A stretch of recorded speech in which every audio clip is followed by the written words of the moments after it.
Bonjour à tout le monde. Bien, je vais vous partager la photographie de Jean Leclerc, puisque tout le monde le sait, c'est de lui dont on va parler ce soir. Jean Leclerc, qui est là dans sa fonction de trésorier des Picardisans, du Ponthieu et du Vimeux, une réunion des années 2010, il y a déjà quelques années, mais que j'ai très bien connu, Jean, un ami, hein, je ne pourrais pas être objectif, et quelqu'un qui m'a beaucoup influencé, c'est pas le mot exact, mais bon, on s'est beaucoup, il y a eu beaucoup d'émulation entre nous deux, et lui, il pouvait être mon père, donc forcément, il y a une différence de génération, une grosse culture littéraire de la part de Jean.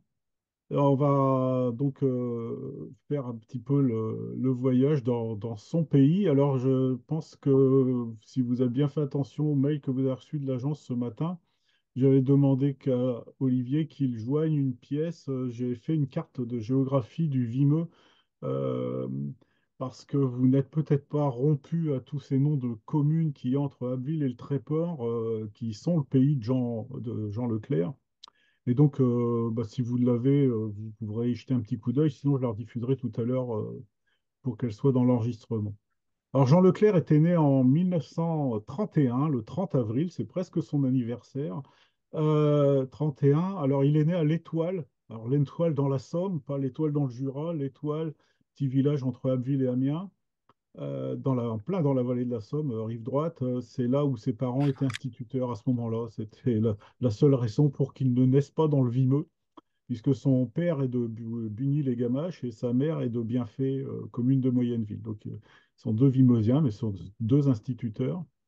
Il y a donc une anecdote sur sa naissance qu'il a racontée. Bien entendu, il n'en avait pas le souvenir, mais il avait une capacité de narration qui assez exceptionnelle. Et donc, il raconte le voyage jusqu'à l'étoile, presque l'étoile de l'enfant prodigue. Alors, son père, Roland Leclerc, a vécu jusqu'en 1998, était né en 1907 et a été mobilisé à la Deuxième Guerre. C'est important.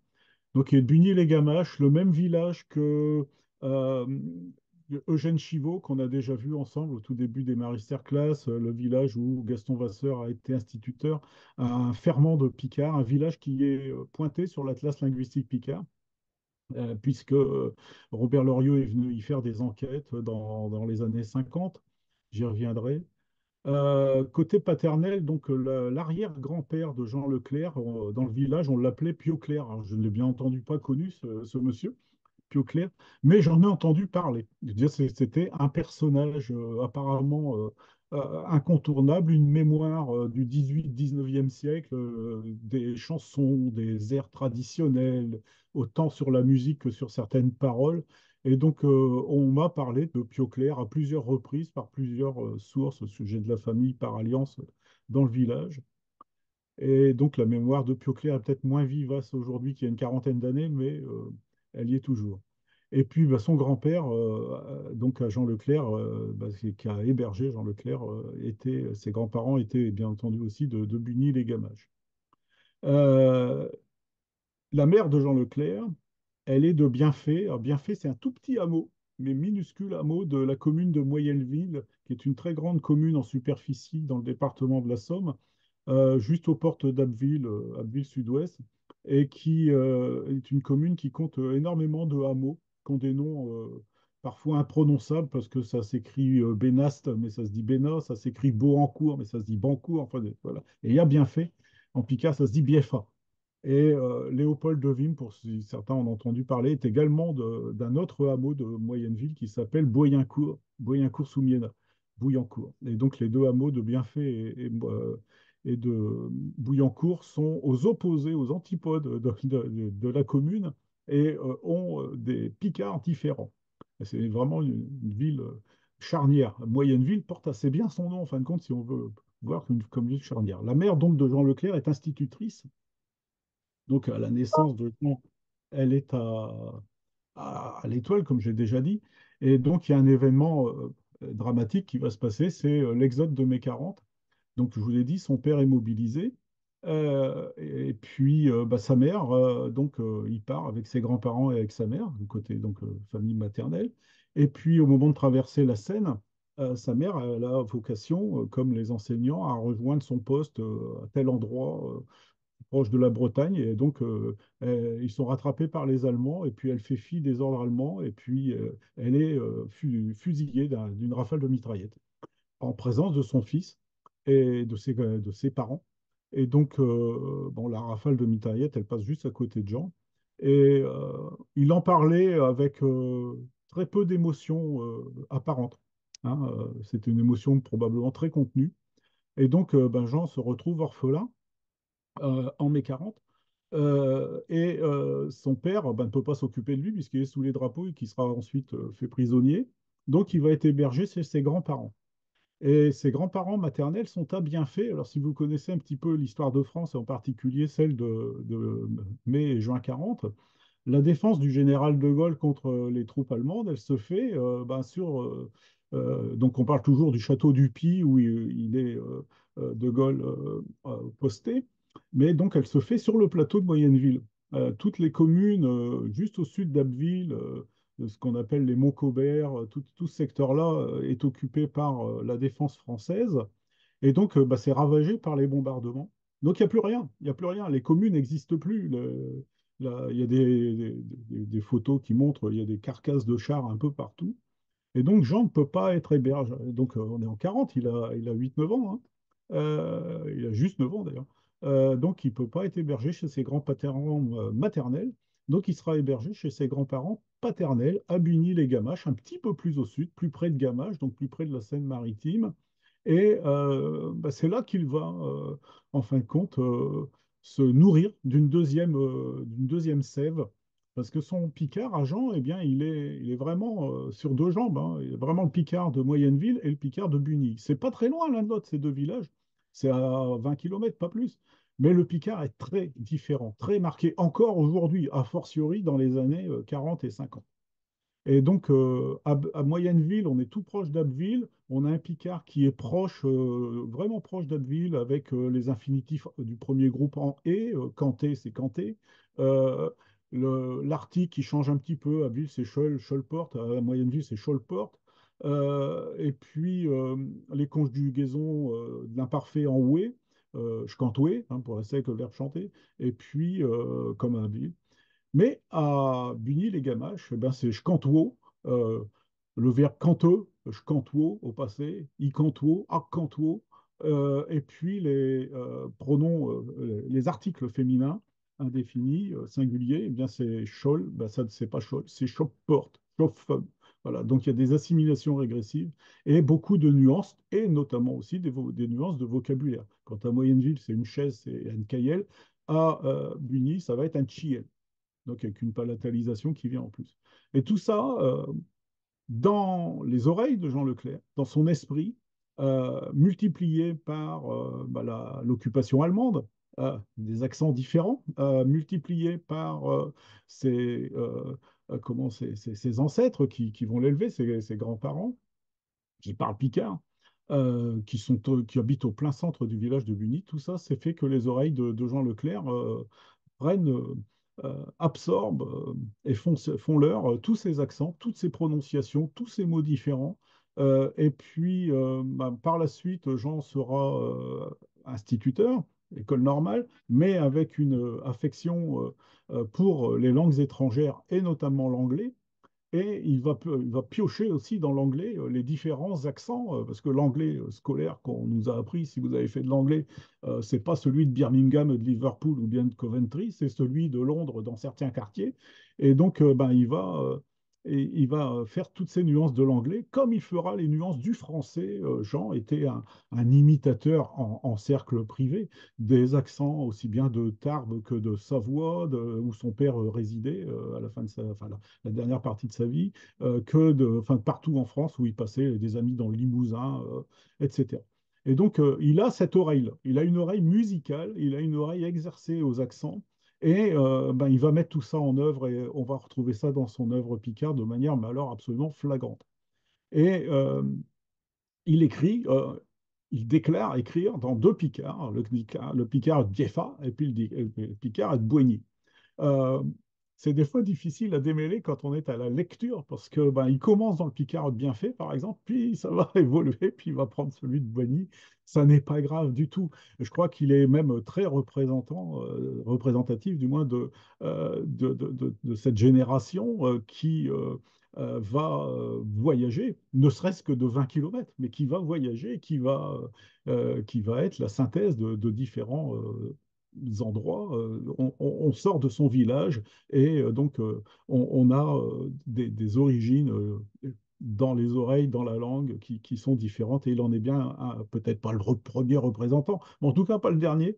Et puis c'est vraiment spécifique dans les années 40, après de la Deuxième Guerre, c'est quand même quelque chose qui est assez spécifique à ce moment-là. Autre élément d'importance, quand il était élève à l'école primaire de Bugny-les-Gamaches, donc à partir de 1940-41. Qui est instituteur là-bas? Gaston Vasseur. Simplement Gaston Vasseur. Voilà. Donc Gaston Vasseur a deux enfants, en particulier Jean, son fils. Jean, tout petit peu plus jeune que Jean Leclerc. Et donc les deux Jean vont devenir très amis jusqu'à la fin de leur vie. Et ils vont rester très liés. Mais Gaston Vasseur, c'est des enquêtes linguistiques. Et chez qui il mène en priorité ces enquêtes linguistiques? Chez le grand-père de Jean Leclerc qui est en train de l'éduquer. Et donc, ils sont tout le temps ensemble. Et Jean Leclerc voit Gaston Vasseur, qui passera sa thèse en Sorbonne à l'immédiate après-guerre, voit Gaston Vasseur en train de prendre des notes en écriture phonétique. Alors pour lui, pour un gamin de 10 ans, de phonétique, à cette époque-là, c'est des hiéroglyphes, hein. C'est le mot qu'il emploie. Il dit, je voyais des hiéroglyphes. Ça l'intriguait. C'est-à-dire que non seulement le picard, c'était une langue différente, différente de chez ses autres grands-parents, différente du français, mais en plus, ça s'écrivait pas pareil puisque c'était avec des hiéroglyphes. Voilà, on est vraiment dans un imaginaire enfantin qui est décuplé. Et Gaston Vasseur propose des exercices, des devoirs, des rédactions, des choses comme ça. Et le lundi matin, quand il y a une rédaction qui se détache du lot, il se trouve que c'est celle de Jean Leclerc. Ça n'est probablement pas un hasard. Il a un talent inné de littérateur, d'écrivain, de futur auteur. Et Gaston Vasseur, sans amitié particulière pour Jean Leclerc, il n'y a aucune raison qu'il en fasse son favori, apprécie l'écriture en français, bien sûr, des rédactions de Jean Leclerc, et il les lit à voix haute à toute la classe, très fréquemment, parce que c'est bien écrit, parce que voilà, c'est beau et c'est comme ça qu'il faut écrire. Donc, on sent quand même que chez Jean, il y a cette fibre-là. Et puis, bon, ils sont pas très malheureux pendant la guerre à Bugny-les-Gamaches. Ils ont à manger. Euh, c'est un village qui n'est pas sur des grands axes routiers. Bon, les Allemands sont là. C'est la Wehrmacht, hein, c'est pas les SS. Ça sera plus dur juste au moment de la libération, un petit peu comme partout.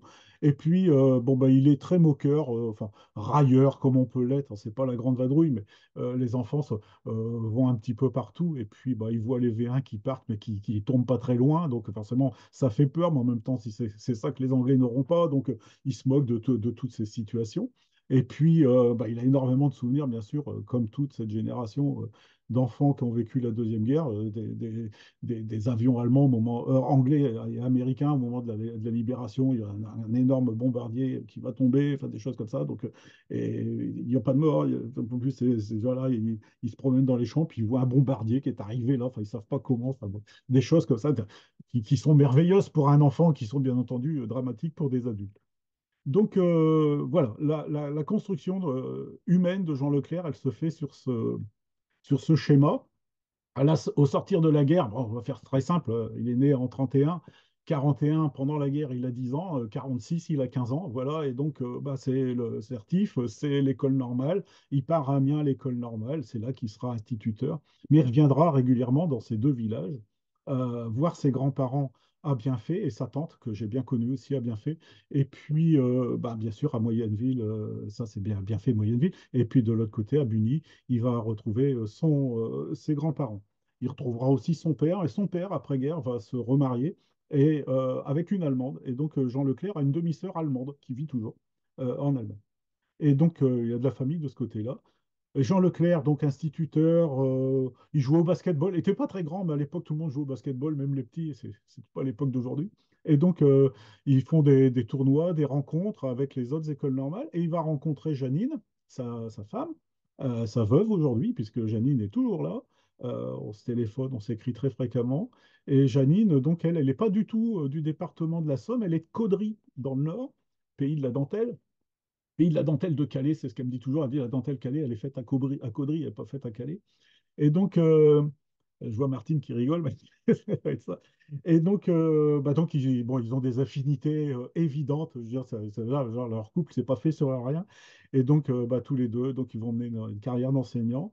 Ils auront deux enfants, Yves et Bernard. Le premier, Yves, sera médecin, ce qui, hélas, l'empêchera pas de décéder en 2017, assez jeune, 63 ans. Et puis, Bernard, qui est toujours là, qui lui a une fille qui s'appelle Élise et qui est journaliste, donc qui est aussi dans l'écriture. Elle en a fait profession. Alors la profession de Jean Leclerc, eh bien, elle va le mener, je vous l'ai dit, à être professeur d'anglais, mais il va suivre, donc ils vont s'installer avec sa femme, avec Janine, à Valenciennes. Et donc, étant à Valenciennes, Jean va enseigner en particulier à Marly, donc aux portes, vraiment à la porte de Valenciennes. Et son collègue sera Jean Dauby. Si vous connaissez le livre du Rouchy, si vous connaissez les travaux de Jean Dauby autour de l'œuvre de Jules Mousseron, Cafougnette, etc., eh bien voilà, c'est Jean Leclerc et Jean Dauby. C'est d'ailleurs Jean Leclerc qui m'a fait rencontrer Jean Dauby. Et donc, leur amitié va dépasser le cadre des relations professionnelles. Et donc, ils vont avoir beaucoup d'affinités, notamment autour de la langue. Dans les années 60-70, Jean Dauby va écrire son livre du Rouchy, donc va compulser toute la littérature du valenciennois au sens large, donc Denain et compagnie. On ne va pas rentrer dans ce schéma-là, sinon on s'en sortira pas. Mais donc, et puis, eh ben, ils vont avoir une correspondance, enfin, des conversations ensemble. Et puis, Jean Leclerc, eh bien, lui, a d'autres sons de Picard dans l'oreille, d'autres conjugaisons. Par exemple, le subjonctif qui est très fréquent dans le vimeux, qui devient facilement un infinitif dans le rouchy. Donc, c'est pas la seule remarque. Le côté neutre du rouchy, être fille, il est belle, des choses comme ça. Et donc, là, qu'on n'a pas, nous, du tout. On a vraiment c'est très genré chez nous et beaucoup moins dans cette partie-là du Nord, dans l'est du département du Nord. Donc, Jean est très affûté sur ces sons-là, donc il contribue, peu ou prou, mais il contribue à encourager Jean Dauby dans ses recherches, ce qui fait que Jean va connaître la Société de linguistique Picard par ses deux voix, puisque Gaston Vasseur édite en 1963 son dictionnaire à la Société de linguistique Picard, et que le dictionnaire de Jean Dauby, le livre du Rouchy, s'appelle comme ça, c'est un dictionnaire, ça s'appelle le livre du Rouchy, est également publié à la fin des années 60 à la Société de linguistique Picard. Donc, tout ça ne fait qu'un monde, hein. Quand on dit que le monde est petit, tous les mondes sont petits, hein. Il n'y a pas de problème. Et donc, on est à Valenciennes, dans le Hainaut français, et de l'autre côté de la frontière, ça reste le Hainaut, hein, jusqu'à Tournai, et donc le Hainaut belge.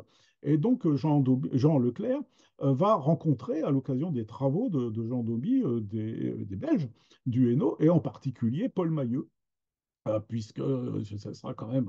Donc là, on est plutôt vers la fin des années 70 et les années 80. Donc ils sont liés, ils se connaissent bien. Je ne peux pas dire qu'ils soient amis.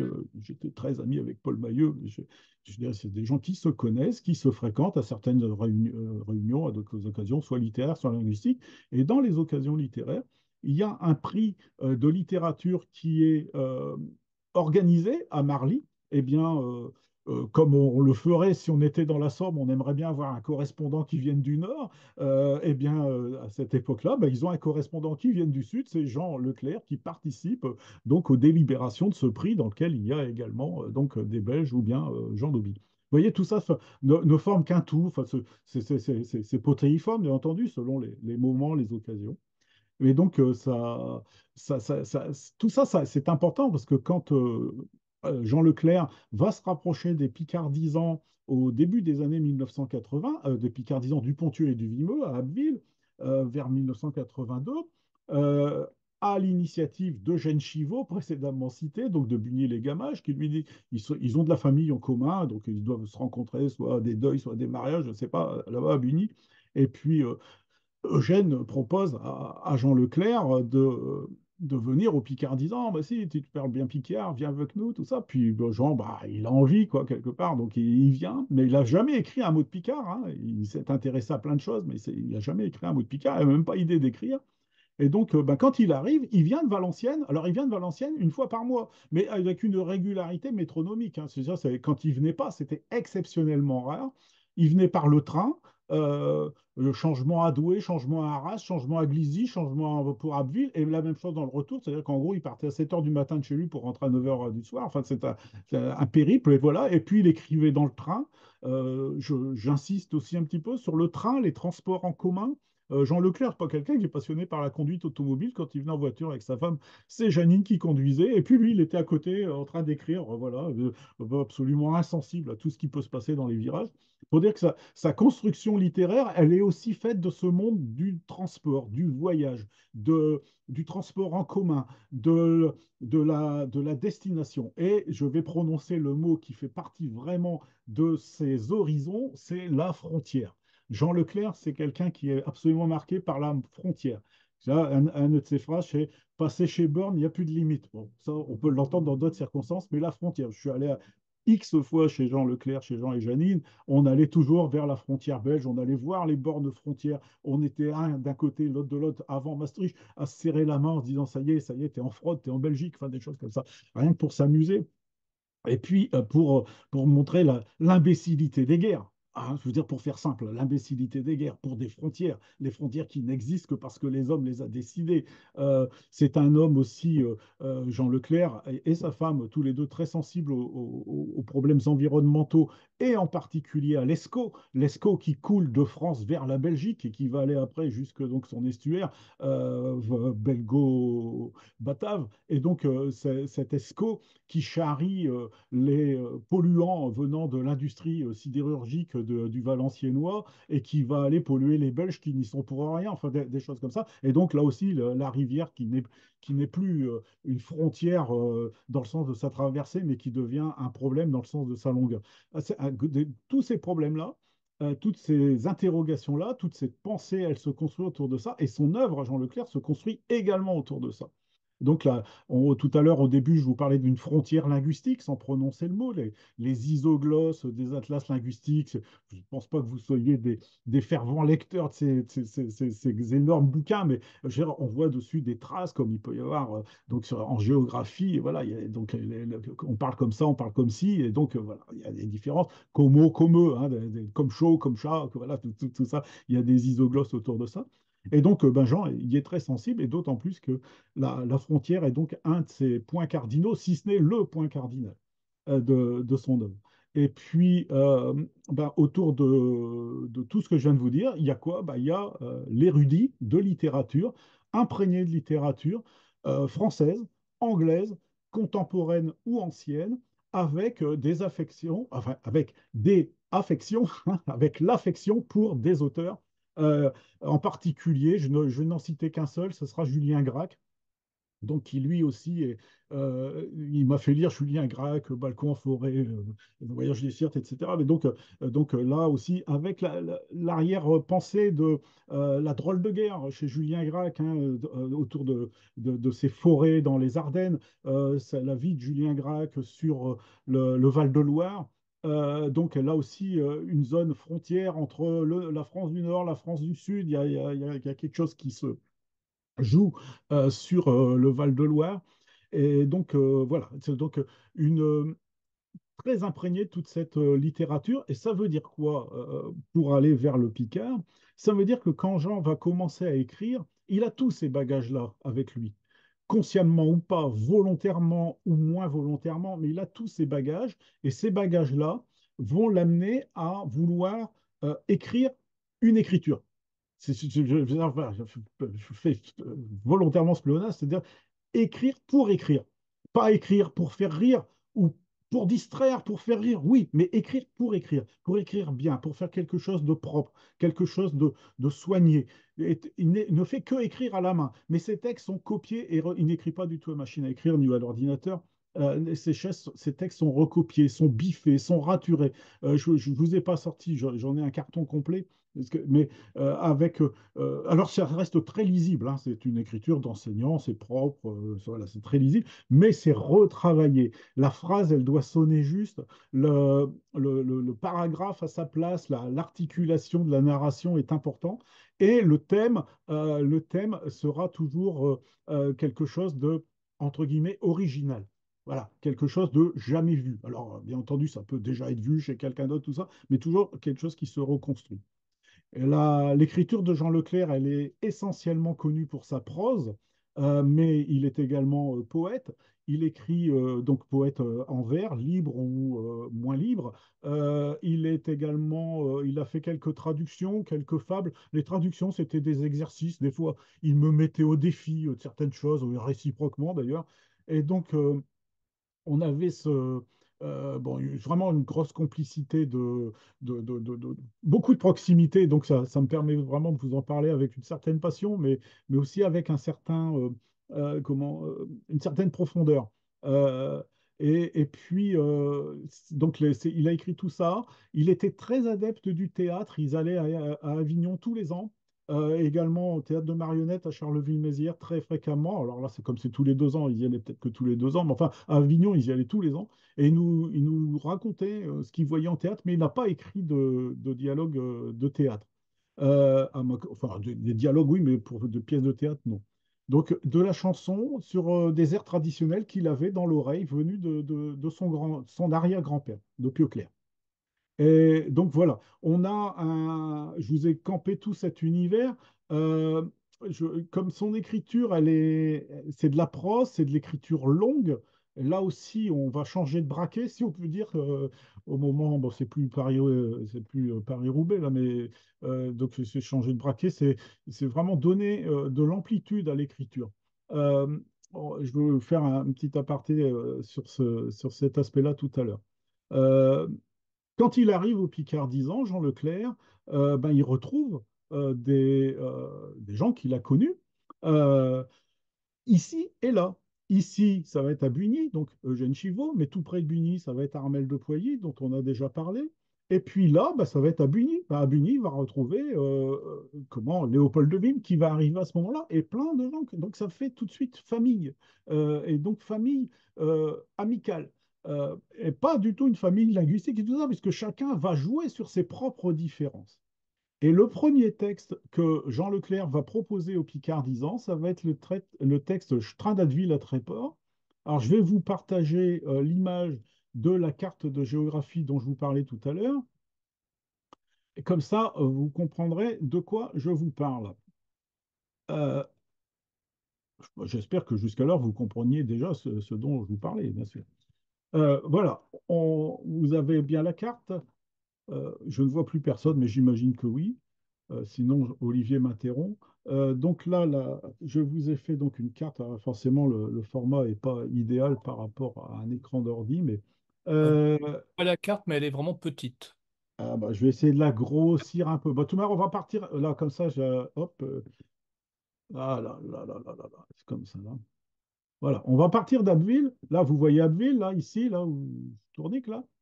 Voilà. J'ai fait alors, c'est du Jean-Luc, hein, c'est pas le graveur du roi qui a fait les cartes. Vous avez le trait en noir qui part de la gare d'Abbeville, c'est le train. C'est le train qui part de la gare d'Abbeville et puis il va suivre la vallée de la Somme, là, comme ça, vous voyez à peu près. On arrive à Gouy, on est toujours dans le Vimeux vert, on l'appelle comme ça. On n'est pas dans le Vimeux industriel. On est voilà, Gouy, on est à hauteur de Mianet, Lambercourt, Quesnoy-le-Montant. Là, il y a une gare. C'est le seul endroit où les trains peuvent se croiser. C'est une voie unique, hein. Donc là, c'est le seul endroit où il y a deux voies où les trains peuvent se croiser en gare de Quesnoy-le-Montant.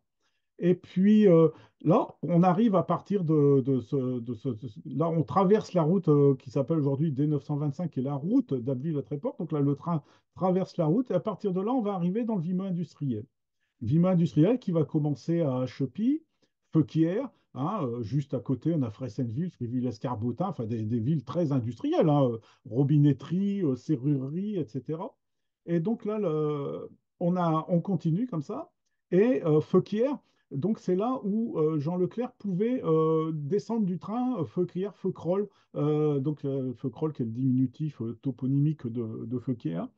Et puis, on va continuer comme ça. Et le train passe toujours dans le Vimeux industriel, le plateau, hein, Fressenneville, Ouincourt, Dargny, ici, Ménesly, Mneilly, Elmeilly.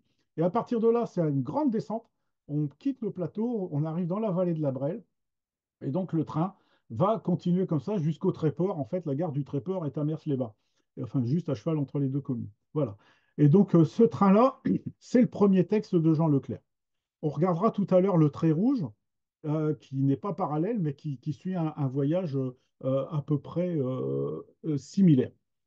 Donc, vous voyez, on est cette voie de chemin de fer qui est aujourd'hui désaffectée depuis 7-8 ans, euh, et va être pour Jean emblématique du voyage, le voyage dans le temps, le voyage dans la langue. Et donc, le premier texte qu'il propose, ça va être train d'Abbeville à Tréport. Voilà, donc le train qu'on vient de voir. Donc, je vais vous montrer le texte. Et puis, alors, on a la chance, donc, je veux remercier Olivier en particulier, donc l'agence, d'avoir eu l'initiative d'enregistrer Jean Leclerc euh, pour, chez lui en train de lire un certain nombre de ses textes, et une grande partie même de ses textes. Donc, ça permet comme ça d'avoir des archives de qualité historique et puis qui nous donne comme ça une lecture posée qui n'est pas la même que celle qu'on peut faire, comme même quand on est entre amis ou en réunion de picardisant, ou toujours du brouhaha, des choses comme ça. Et donc, on va regarder Je train d'Abbeville à Tréport. Donc là, je vous partage l'image. Euh, Ça va pas être facile. Ah oui, parce que c'est vrai, si je vous fais le MP4 en même temps, bon, on va essayer de voir. Donc, bah, vous allez écouter. Attends, il est parti il est parti avant que chef de gare ici. Ça ne va pas, je t'affure là. Bon, je vais vous partager l'image de Jean Leclerc en train de dire son texte. Vous allez l'écouter, ce texte, évidemment. Euh, il va partir d'Abbeville, comme je viens de vous le montrer, et à Abbeville opère les Comaux. Et quand il va passer jusque, donc, je vous ai montré tout à l'heure, Feuquières, Feucrolles, les noms de communes vont apparaître, et là-bas, on parle les Comeux beaucoup plus sourd et en E, como et comeux. D'accord? Et donc vous allez sentir ça, dans sa lecture ce, comment c'est même plus une nuance, cette différence. Stranadville à Tréport. On en allant là-bas, de chez Poyi par l'eau, de Copère les Como, de Courrouéron nos gens, puis Ch'tichi, puis Ch'tilo, puis tout haut, puis tout haut. Au plus beau de chez Courjour, bonne santa, bonne éna, nos vlodons des chindus, des grands trains pleins de feux mains, puis de lumière, puis de gens bien, des gens des loin, des gens d'Amiens. Puis nos vlods d'un vieux train du Tréport à tâtons, su chez Banchette un beau, vite et vite au parton, d'un chez Pouillir un fouille, chez Corty, chez Peumier, Faubourg Rouvroy, Cambron-Lavier, chez Noël Montant, Feu Cher, Feu Croll, chez Msouvar à longtemps, des Schler, puis chez Parole. Des jours Cambron-Lavier, là-bas d'un chez Valin, Choupiotlan par le main, par-deux d'un chez Méret, chez tout le monde à Tablin, un très chmouette puis chlouré, chez un piot qui s'endort, sur Saint-Pain mitonnat, chez grand-mère à Porrette, pour chez Zéphanténin. Chez Noël Montant, v'là chez Royon, v'là chez Kmaver puis chez Voyeux, de Causalouema deux, de Chéron, chez Catimuron. Il me semble que j'y suis couer fin septembre dans le souhait. Et je m'adore au radeau d'un pied au bûchon des pannes, à coutant d'un chou plane, chez Canchon d'après eux. L'homme qui crie ouailleux, l'estirpateur qui ouigne, puis nos vagues à l'étau qui tirent dessus le chaîne. Feu chair, feu crawl, chez Tidon lit, chez Tidon mi, chupiolo, d'un vieux train du Tréport endormi, j'train poussieux qui s'invaut, d'un chez Pouilly perleux, de copère les comeux, de corouer en ogin, puis j'tichi, puis j'tileux, pitoueux, pitoueux. 1982. Voilà. Bon, donc c'est J'imagine, si vous n'êtes pas enfin, si vous n'êtes pas habitué au Picard du Vimeux, que c'est pas simple, mais on va regarder le texte et puis je vais bien sûr vous l'expliquer. Euh, dans le vocabulaire, c'est un texte qu'on retrouve lu par Jean Leclerc dans le film Plum, qui présente quelques auteurs de littérature picarde, qui a été réalisé à l'initiative aussi de l'agence par Bernard et Sabine Godard. Donc là, l'image que vous avez, dans laquelle vous voyez Jean Leclerc, c'est une image qui est à la gare du Crotoy et qui, en gros, débute le film Plum. Et c'est un texte qui se dit très bien dans le train, bien entendu. Euh, on- Abbeville, c'est Abbeville, hein, le Tréport, voilà. Ononnalon, Labo, hein, Labo, Lachepouilly, Perlo, Duco Perle Como, Duco Vueron Nogin, Pichtichi, Pichtilo, Pitouo, Pitouo. Si on va tout en bas du texte, voilà, Duco Perle Come, Duco Rueron Nogin, Pichtichi, Pichtele, Pitouo, Pitouo. Au Rouéron, hein, aussi, là c'est au Rouéron. Oui, donc, ces nuances qui sont vimeusiennes, vimeux-serrurier à ce niveau-là. Donc on reverra nos gens, ce sont nos parents, hein. Voilà, donc il y a à la fois ses parents, ses propres grands-parents, donc de bienfaits ici, puis ses grands-parents de Buigny en bas. Au plus beau de chez Courjour, donc on a les saisons qui parlent, qui passent. La Courjour, l'hiver, après on aura la l'automne. Bonne santé, bonne année. Bon, ça simplement pour ne pas dire bonne année, bonne santé, bonne santé, bonne année. Nous vlodons des chindus, des grands trains pleins de femelles, les trains à vapeur évidemment, peu de, pis de Lomière, pis de Gimbien, des gens des loin, des gens d'Amiens. On est à la gare d'Abbeville. Abbeville est une gare où on change de train pour aller vers le Tréport ou pour aller vers Boulogne ou pour aller vers Amiens. Donc il y a des gens bien. À Abbeville, là, c'est bien, mais Amiens, c'est vraiment la grande ville, c'est très bien, quoi. Voilà. Socialement, c'est différent. Nous venons d'un vieux train du Tréport. Donc là, on a changé On peut imaginer que c'est le Normalien qui rentre chez ses grands-parents. Donc il a pris le train où il y a des gens bien, un train confortable. Et puis là, c'est le vieux train à tâtons, hein, pour faire attention à ne pas tomber. Je suis chez Beau, donc des classes, troisième classe, hein, à cette époque-là, probablement. Vite et vite au parton, d'Achepouilly, Rinfouille, donc les pays perdus, les pays qui sont isolés, comme je vous le décrivais tout à l'heure pour Buny, chez Corty, donc les plantés de pommiers, justement, chez Corty, chez Pommier. Sortie d'Abbeville, Faubourg Rouvroy, c'est Abbeville encore là, c'est le Faubourg Rouvroy. Cambron-Lavier, c'est la première station après Abbeville. Donc le village c'est Cambron, puis là Lavier, c'est Lavier, il y a Grand Lavier, Petit Lavier. Tchénois-le-Montant, je vous ai dit, c'est là où les trains peuvent donc se croiser. Euh, et puis là, à partir de Quesnoy, on quitte le Vimeux agricole et on va arriver vers Feuchères, Feucroll, le Vimeux serrurier. J'aime Souvaret longtemps, Deschler, Pitché Parole. C'est-à-dire là, Tchénois-le-Montant, Cambron, Tchénois-le-Montant, Feuchères, Feucroll. J'aime Souvaret longtemps, Deschler, Pitché Parole. C'est très musical, hein, c'est très construit à ce niveau-là pour l'oreille. Dejo, Cambron, Lavier, Labo d'un Chevalet. Donc là, on va quitter la vallée. Chopiotland. Donc c'est amusant de se promener enfin, c'est pareil ailleurs, hein, j'imagine, mais donc dans la vallée, les maisons sont clairsemées, donc il y a des petites lumières qui peuvent être allumées. On est dans les courts jours, donc l'hiver. Donc une piète lampe à Lemay, perdu d'Achemaré, chez tout le monde à Tablay, un trèche-mouette, puis chlouret. Donc le maître, le patron et le houret, c'est le valet de ferme. Donc on a l'ambiance de l'agriculture. Chez un pio qui s'indore, sus un pain mitonnet.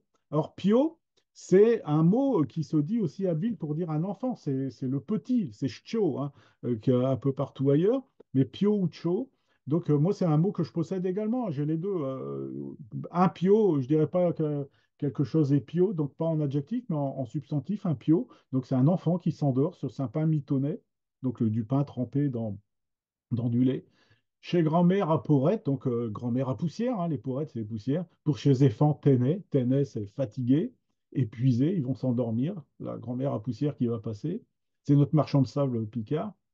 Chez Noël-Montant, Blocher-Royon, les talus. Voilà les talus. Blochec-Main-Vert et puis chez Voyeux, les petits sentiers. Du Causalwema 2, d'un Chéronche à Catimuron. Alors là, donc, le sentiment qui apparaît avec donc peut-être un souvenir ou un faux souvenir, mais enfin un souvenir qui était le fait d'aller à Catimuron. C'est soit avec son amoureuse, soit avec sa grand-mère, hein, ça dépend si on fait des confitures ou pas. Il me semble que j'y suis queer, fin septembre, avenant le soir. Donc là, on change de saison, on va rapprocher l'automne. C'est pas forcément dans l'ordre chronologique, c'est pas grave d'une saison qui passe, hein. C'est l'évocation d'un chemin qui amène à repenser donc au Catimuron, donc les murs, hein, les murmures, les murons selon les endroits. Il me semble que j'y suis queer, fin septembre, au mois de septembre, quand arrive le soir, hein, dans le soir et je m'adove au radeau d'un pio-bûchon d'épingle. Donc là, je m'assoupis à l'abri. Au radeau, c'est à l'abri. Se radosser, c'est se mettre à l'abri d'un pio-bûchon. Donc là, on a pio en tant qu'adjectif et non plus en tant que substantif. Donc là, c'est ce pio-là que j'utiliserai pas, moi. Je dirais un pio-bûchon d'épingle. Donc un petit buisson, hein, d'épines, donc d'aubépines. C'est des épines. Bon, ça peut être des épines noires, mais souvent, c'est de l'aubépine accoutant d'un chope pleine. Et voilà, là, on a l'article féminin singulier, chope pleine, et non pas chol pleine ou chol pleine. Donc, on est arrivé dans le vimeux serrurier par ce simple article. Chez Canchon, d'après eux, Echtom qui crie Waiue. Donc ça, c'est encore un cultivateur, plus exactement un laboureur, qui crie Waiue. C'est le cri avec lequel on va commander le cheval de labour pour qu'il s'arrête ou pour qu'il avance. D'ailleurs, c'est à peu près le même cri. L'estirpateur qui ouigne, qui grince, hein, l'extirpateur qui grince. Pinovac à l'étau. Donc une vache à l'étau, c'est au piquet en français, hein, avec une longe qui tire dessus le chain, donc la longe ou bien la chaîne, hein, ça dépend de l'équipement. Feu de chair, feu crawl, voilà, on a changé. Le train, il a avancé. On a avancé un peu le long de la voie. On a traversé la route départementale et puis on arrive à feu de chair, puis à feu crawl. Chez Tidonly, chez Tidonmi, voilà, est-ce moi? Donc l'interrogation, euh, le songe. Je suis piolo d'un vieux train du Tréport. Donc cet enfant qui est endormi, hein, il est endormi d'un vieux train du Tréport. Je train poussu. Alors il est poussif, il est presque asthmatique, hein, c'est plus que ça, poussu plutôt que c'est plus asthmatique, c'est un train à vapeur, hein, donc il a du mal parce qu'il y a des montées, hein, de temps en temps. Il y a une grande descente, mais il y a aussi des montées. Euh, qui s'invaut d'un chépouillis perleux, donc qui s'en va. Donc c'est le train qu'il va laisser partir, l'enfant, enfin le jeune adulte qui revoit l'enfant, donc c'est que c'est à feu crawl qu'on est descendu. Et donc il voit le train poursuivre son chemin sur les rails d'un chépouillis perleux, donc les pays par là-bas, d'où qu'opèrent les comeux, donc à Darny, à Isengremer, opèrent les comeux, d'où qu'Orouéron Nogin, Pichtichi, Pichtileux, Pitoueux, Pitoueux, et tout ça, et tout ça. Voilà. Bon, bien sûr, je vous communiquerai ce texte qui, euh, qui est marquant parce que c'est quand même le premier texte de Jean Leclerc, enfin un des tout premiers textes. C'est un texte que, donc, comme j'y suis pour beaucoup dans l'édition de son roman L'Autocar du Bourquet 2, que je l'ai incité à publier en ouverture du roman, parce que c'est le même prétexte au sens étymologique. Le prétexte du roman, c'est l'écriture donc à partir des variations de langage. Eh bien, on les a déjà dans ce texte-là. Ce texte donc est de 82. Le roman sera commencé à écrire plus de 10 ans plus tard, avec le même thème récurrent chez Jean Leclerc. Alors, je vais essayer d'être moins bavard avec les autres textes et puis peut-être moins analytique, mais celui-là, je pense qu'il est assez fondateur dans l'œuvre de Jean et que donc ben, beaucoup de choses s'articulent autour de cette pensée-là. Alors, pour vous donner quelques éléments sur Jean Leclerc, donc il arrive aux Picardisans. Les Picardisans vont fêter en 1986, donc ben, leurs 20 ans, il va y avoir une anthologie. Eh bien, Jean Leclerc sera présent dans cette anthologie avec un de ses tout premiers textes. Et puis, à partir de 1991, 92, 93, je n'ai pas les dates très précises, mais je sais que ça a duré plus de 2 ans et que ça s'est terminé en mars 95. Il commence à écrire, après avoir écrit d'autres choses, à écrire un texte je vais dire dans un premier temps, à épisode. Voilà, il nous parle sur le prétexte de ce que je viens de vous dire, c'est-à-dire, mais là, cette fois-ci, c'est en autocar. On va regarder le parcours de l'autocar. L'autocar part de la gare d'Abbeville et puis prend d'autres chemins. Et puis, il construit une intrigue. Construit une intrigue qui est, euh, on est dans les années 1950. Abbeville, c'est une foire et un marché commercial très important, le jeudi comme aujourd'hui. Et puis, donc, la campagne vient vendre ses canards, ses lapins, sa production, et puis repart avec une bêche neuve, une cisaille, je ne sais pas, enfin quelque chose, voilà, pour aller faire sa semaine. Et deux étudiants, le narrateur et un autre qui s'appelle dans le roman Piolchu, montent dans l'autocar à Ville parce qu'ils s'en vont. Et Piolchu n'est pas de ce secteur-là, lui, il est plutôt de Oisemont. Et donc, du coin de Oisemont, Saint-Maxent par là. Et il ne connaît pas bien le secteur, donc il vient chez son copain passer quelques jours. Et puis, ben, pour s'occuper, ils font le pari que celui qui est du coin, donc le narrateur, va deviner où vont descendre les gens, rien qu'à entendre leur manière de parler, de prononcer le picard. Donc, s'il dit Como, il ne va pas descendre tout de suite. S'il dit Como, il y a de grandes chances qu'il descende à Moyenneville. Voilà. Et donc, mais ça marche, ça fonctionne très bien. Il y en a qui roulent les comme à Zinguermeux, voilà, il y a des parlers comme ça. Et donc, ça marche très bien. Sauf qu'il y a, et c'est là l'intrigue, il y a une personne, et il se trouve que c'est une jeune fille, blonde de surcroît. Enfin, on est peut-être un petit peu dans les clichés, mais bon, c'est comme ça. Elle est blonde, j'y peux rien. On va pas aller chez le teinturier. Et donc, elle descend pas. Elle descend pas à Moyenneville, donc c'est pas normal. Elle ne va pas chez elle, elle ne va pas chez ses parents, elle ne va pas, voilà. Et donc, elle descend pas, mais elle descend pas du tout du train, de l'autocar. Et donc, bah forcément, les cœurs de 20 ans des deux garçons battent un peu plus fort, et surtout celui de Pioltu, qui découvre à la fois un pays, un langage, et puis une jeune fille mystérieuse. Voilà. Et ce texte, qui est lu étape après étape, mois après mois, nous a tenus en haleine pendant plus de 2 ans, Picard 10 ans. On se demandait où on allait aller, alors que Jean, lui, le savait très bien. Et là, j'aborde un autre aspect de ce qu'on a beaucoup travaillé ensemble avec Jean, qui est le projet littéraire. Alors, j'ai eu l'occasion d'en parler, j'espère que ça sera édité un jour par l'agence, mais j'ai eu l'occasion de parler du projet littéraire dans le colloque de 2019. C'est vraiment construit autour de ce roman, de ce qui allait devenir ce roman, cette réflexion qui permet comme ça de dire à quelqu'un qui commence à écrire un texte, quelle que soit la langue, là, peu importe, et quelle que soit la qualité du texte, même si c'est un texte, se dire je vais écrire un sonnet, c'est un projet en soi, hein. Il faut déjà s'y attacher, il y a des règles à observer, et puis dire bah, il y a un début, il y a une fin, il y a un corps, et puis on va passer par quelle étape, quel document éventuellement je vais avoir besoin, quel élément j'ai envie de reprendre si c'est un fait divers qui s'est passé dans la presse, par exemple. Voilà. Donc la construction de Jean Leclerc, il a, lui, le projet littéraire, il a cette culture-là. Et bah, les Picardisans, qu'ils soient à Ville ou ailleurs, ne sont pas spécialement habitués à ce type de travail.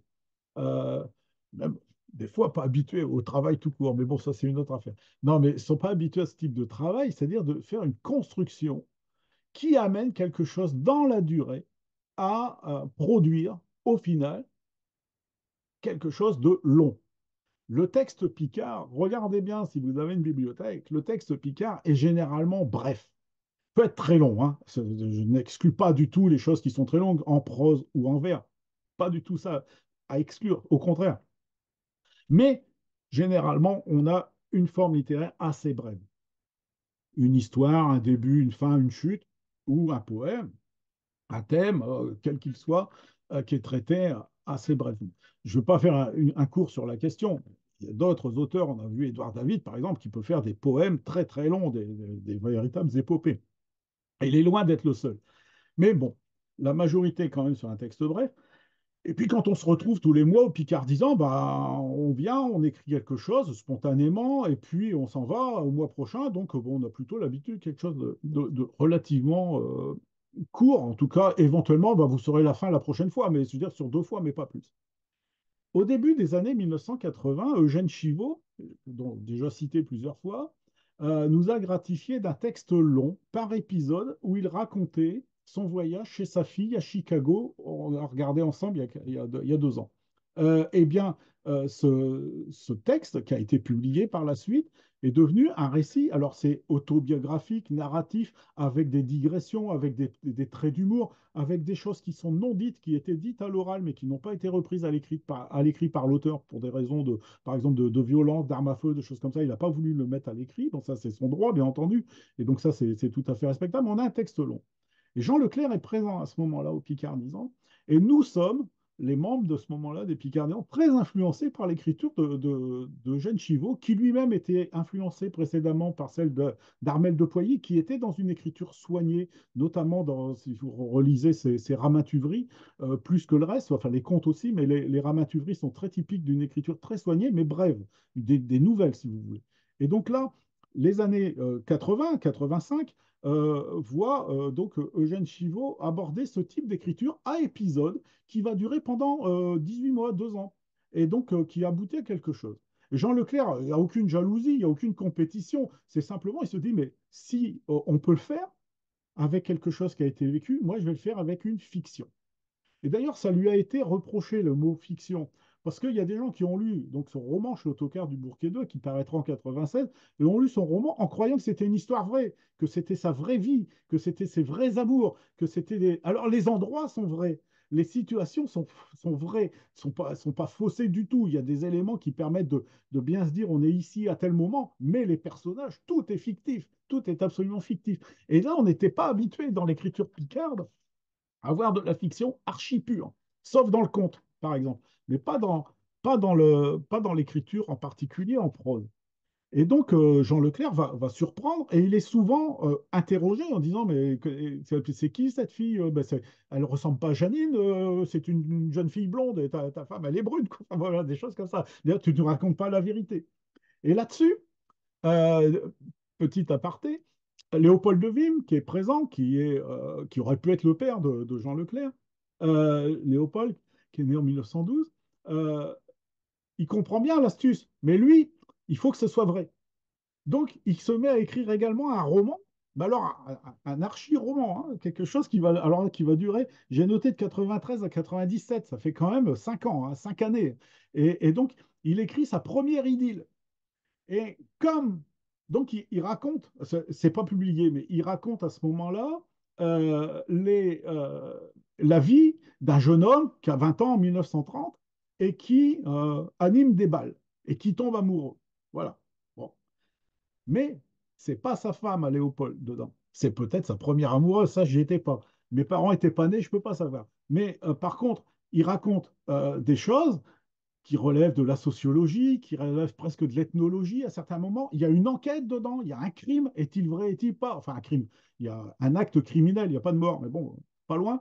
Et puis, il y a cette idylle qui naît, donc il appelle ça une première idylle, dans lequel il invente des choses, dans lequel il se réalise, parce on sent bien qu'à certains moments, il dit la vérité, mais qu'à certains moments, comme Jean Leclerc, lui, écrit une fiction complète, il se permet de mettre de la fiction dans ça. Et donc, il y a une véritable émulation qui se fait dans ces années entre 85 et 95, qui personnellement va m'influer également. Quand j'écris Cache-Cailleux, je suis sur cette longueur d'onde-là.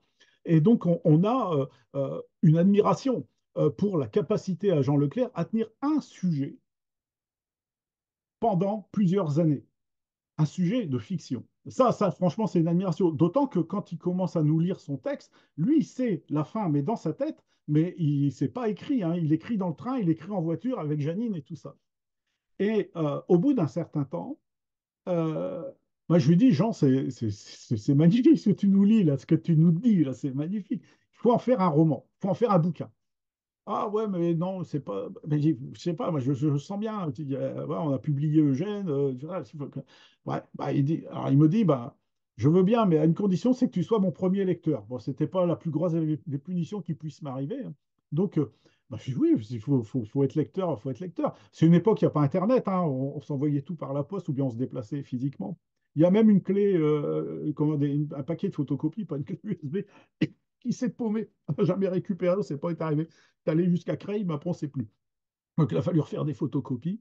Et puis, donc, Jean donc va écrire son roman Schlotokar du Bourg-et-deux, puis après il va écrire un deuxième passage qui va être Schlinglès d'Atteville, avec une deuxième personne qui parle anglais. Il est prof d'anglais, il est sensible à ça, donc il y a une deuxième personne qui parle anglais. Et puis après il va écrire un troisième chapitre qui va être une enquête, le retour au début. Les personnages, les narrateurs du début qui se retrouvent à l'automne de leur vie et qui revoient leur jeunesse et qui reviennent sur les traces de leur jeunesse, ça va se passer à Saint-Valery-sur-Somme, et qui vont, l'un va faire croire à l'autre qu'il a été le sujet euh, d'une machination. Et donc tout ça se forme un tout qui est, bon, je suis pas neutre, hein, extrêmement agréable à lire et à relire. Pour l'avoir lu et relu un nombre de fois absolument incalculable, d'autant plus que j'ai lu toutes les épreuves puis qu'on a travaillé. Et donc, je ne rentre pas vraiment dans le détail. Tout ce que je vous raconte là a été, nous l'avons, Jean et moi, transmis par écrit. Je vais vous donner toutes les références pour montrer comment le roman s'est construit. Et à certains moments, moi, en tant que premier lecteur, j'étais amené à lui dire, mais là, attends, nous, on est au courant, parce que je suis au Picardisant, tu nous racontes des trucs avant de prendre tes trois feuilles, là, tu es là comme ça, bon alors, je darre un coup, nettoie arrivé là, donc le vache couchi, il va se passer ça. Et donc, parce qu'il souhaite toujours être très pédagogue, il souhaite toujours que le public soit bien intégré à ses lectures. Et donc, je dis, oui, mais ça, tu nous l'as dit, mais tu ne l'as pas écrit. Il faut quand même que le lecteur, là, le bouquin, quand il va être imprimé, ça bouge plus, quoi. Je dis, là, tu vas pas pouvoir mettre tes commentaires. Alors donc il a réécrit des articulations, les textes qu'il faisait, je sais pas, par exemple 4 pages à chaque fois manuscrites, eh bien pouvaient donc être redécoupés pour faire des chapitres plus ou moins longs et non pas c'est pas une séquence comme ça, c'est tout à fait figé. Enfin bon, tout a été retravaillé. On a fait un nombre d'allers-retours Valenciennes-Abbeville ou Abbeville-Valenciennes assez incalculable dans ces années-là. Et puis, on a travaillé autour de ça. Et bah, ça donnait le bouquin Schlotokar du Bourg-et-deux qui est là. Voilà. Et donc, là, c'est mon exemplaire. C'est mon exemplaire à moi, dédicacé par Jean, hein, voilà, forcément. Et puis, on a eu un plaisir fou à faire ça. C'était magnifique. Moi, je n'ai rien écrit, hein, je vous promets, j'ai rien écrit dans le bouquin. J'ai écouté Jean, je lui ai donné mon avis, il en a tenu compte, il n'en a pas tenu compte. Il a même écrit des chapitres qui ne sont pas dedans. On faisait faire des calipettes à Piolchu qu'il n'a jamais fait dans la vie. Enfin, des fois, il dit non, il y a un moment, il dit bon, il faut rester sur notre sujet. Enfin, bon, c'était très amusant. Alors, donc ça, c'est le roman. Ça, c'est donc ben, la construction du roman, donc la naissance d'un roman en Picard, donc a été présenté à la fois à la Société d'émulation d'Abbeville dans une conférence qu'on a donnée tous les deux, mais également dans la revue belge Micromania, et puis que vous retrouvez, parce que ça maintenant, les tirs à part sont plus disponibles, mais que vous retrouvez sur le site de Schlancheron en intégralité du texte, donc le mien et puis celui de Jean Leclerc, texte en français qui explique à la fois la démarche de construction du roman et puis donc son élaboration et puis après son édition, il y a tout ça. Et puis vous avez également dans les références, et ça Olivier l'a mise en ligne récemment, la conférence que Jean Leclerc a donnée sur la notion de roman en Picard, dans lequel il analyse 8 textes longs qu'on peut qualifier de romans plus ou moins autobiographiques. Voilà, il donne ça. Donc vous aurez dans les documents qui vous seront diffusés les références de tout ça avec donc le travail qui va donc dans une troisième dimension, hein. Il y a l'écriture dans le temps, l'écriture dans l'espace, mais là, il y a aussi le travail de littérateur et puis de lecture de Jean Leclerc autour de la littérature en Picard qui sont importants. Voilà, je suis très bavard, mais je pense qu'on est avec Jean Leclerc, je le pense vraiment profondément, c'est pas la seule charnière dans l'écriture du Picard. Il n'est pas le seul, mais on est à une grande charnière. Il y en a eu d'autres, pas faire en Belgique, ils ont Géo Brèche, ils ont Paul André, des choses comme ça, des gens comme ça. Mais avec Jean Leclerc, on a un moment où on se dit, on peut écrire en Picard de manière longue et que le public adhère. Parce que c'est bien gentil d'écrire, mais on peut toujours laisser dans sa table de chevet. Il y en a peut-être qu'ils le font d'ailleurs. Mais, et que le public adhère. C'est-à-dire que le public ne se lasse pas. Et moi, je dois dire que en tant qu'éditeur de bouquins, de textes et tout ça, c'est Jean Leclerc qui a amené le plus de commentaires de la part des lecteurs, et notamment à la sortie de Schlotokar du Bourg-et-deux, et dans ses autres textes aussi, hein. Euh, Dans les commentaires, il y a quelque chose que quelqu'un que je vous invite à relire, c'est Jacques Landrecy. Vous aurez la référence. Donc ça, c'est la référence de la revue Nord qui reprend tous les écrits de Jacques Landrecy dans cette revue universitaire tout à fait abordable lilloise. Et puis ça, c'est l'édition d'origine. Donc c'était en juin 99, une critique de Jacques Landrecy, qui était vraiment un maître en la matière, autour du roman de Schlottokar du Bourquet II. Je vous ai mis la conclusion de sa critique à Jacques Landrecy en bas des informations dont je vous fais part, qui sont à la fois des informations sur la bibliographie de Jean Leclerc, qui est pas si... Je sais pas le nombre de bouquins qui est important. Bon, il y en aura un prochainement, mais c'est la qualité de l'écriture qui est franchement à retrouver. Il a fait une conférence sur Eugène Chivot, donc une conférence sur le roman. Vous aurez toutes ces informations-là. Et puis le lien vers le film de Sabine et Bernard Godard également. Et puis donc cette lecture, après la lecture de Schlottokar du Bourquet II. Mais je reprends les propos textuels de Jacques Landrecy. Hein, je n'ai pas besoin pour le coup d'en inventer.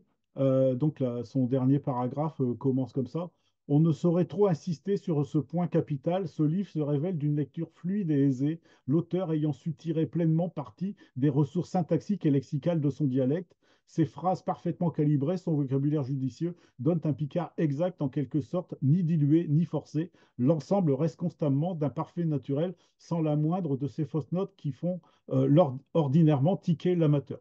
Alors pour vous dire aussi que Jacques Landrecy n'était pas vimosien, il n'était pas de la Somme, hein, il était de Fauquemberg dans le Pas-de-Calais et il était professeur lillois. Je veux dire, c'est pas, voilà. Donc il quand même une grande neutralité, une grande objectivité en tout cas dans la tenue de ses propos.